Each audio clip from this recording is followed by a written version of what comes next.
గొర్రెల పెంపకం ద్వారా తక్కువ పెట్టుబడితో అధిక ఆదాయం పొందవచ్చని బాపట్ల జిల్లా మార్టూరు సమీప గ్రామాల గొర్రెల పెంపకందారులు తెలిపారు. గ్రామీణ ప్రాంతాల్లో ఉపాధికి ఇది ఉత్తమ మార్గమని అన్నారు. మాంసం, పిల్ల గొర్రెల విక్రయాల ద్వారా మంచి లాభాలు వస్తున్నాయని చెప్పారు.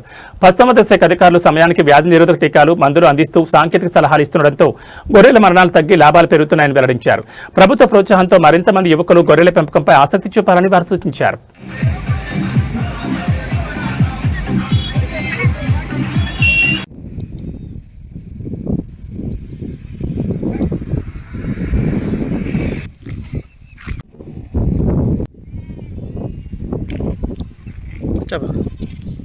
మాకు నెల రోజుల పిల్ల కాడి నుంచి 4 నెలలు పెంచుతామండి. ఒకటి 6-7 అమ్ముతుంటాము. పదం పిల్ల నెల రోజుల కాడి నుంచి 2 సంవత్సరాల కాడి నుంచి 10 అమ్ముతుంటాము. ఆ నుంచి ఎగస్తా ఉన్న పదం పిల్ల 27-15 అమ్ముతామండి. మాకు లాభంగానే ఉందండి. వీళ్ళు మందులు కూడా సకాలంలో మాకు అందిస్తున్నారు. గాలికుంటే టైంలో గాలికుంటే యాక్షను, నోటి జబ్బుల వదిలో నోటి జబ్బులు యాక్షను, పురుగు మందు టైంలో పురుగు మందు, గుండె పురుగు కానీ అన్ని జబ్బులకి సంబంధించిన మందులు వీళ్ళు మాకు సమాచారం చేస్తున్నారండి. కొనుక్కున్నప్పుడు ఉదాహరణగా 3 నెలల పిల్లని 6,000 కొనుక్కుంటాము. 3 నెలల తర్వాత 6 నెలలు అయిన తర్వాత 10,000 అమ్ముతుంటాము. ఆ తర్వాత ఇంకా పెద్ద చేసుకుంటే ఇంకా 15,000 అమ్ముకుంటాం. ఆ విధంగా లాభం పొందుతామండి. పరిస్థితి అంటే వీటిలో ఏదైనా చచ్చిపోయినా కూడా నమ్మిన వారు కవర్ చేసుకుంటున్నాం సార్.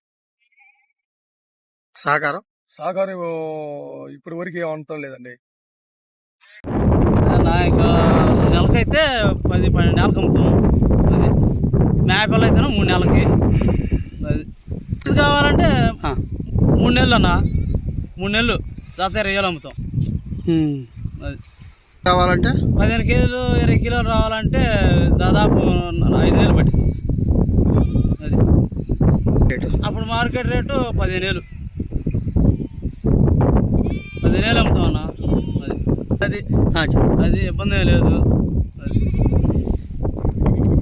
దీంట్లో నష్టాలు రోగాలు అంతా మనం భరించుకుంటామన్న. అది ఏమొస్తాయి రోగాలంటే మామూలుగా చిటికి జబ్బులు అవి వస్తాయి. నోటి సొంగలు అసలు ఇవన్నీ తగ్గుతూ ఉంటాయి. అవన్నీ భరించుకొని మనం చేసేది. అప్పుడు పిల్ల 10,000కి ఆ మధ్యలో అమ్మేమనుకో, అప్పుడు ఏదైనా సొమ్ము 2-3 జారిపోయినా దాన్ని బట్టి ఇక మనకి లెవెల్ అయింది. 2 జారిపోయినా ఇక దాంట్లో కవరప్ చేసుకోవటం.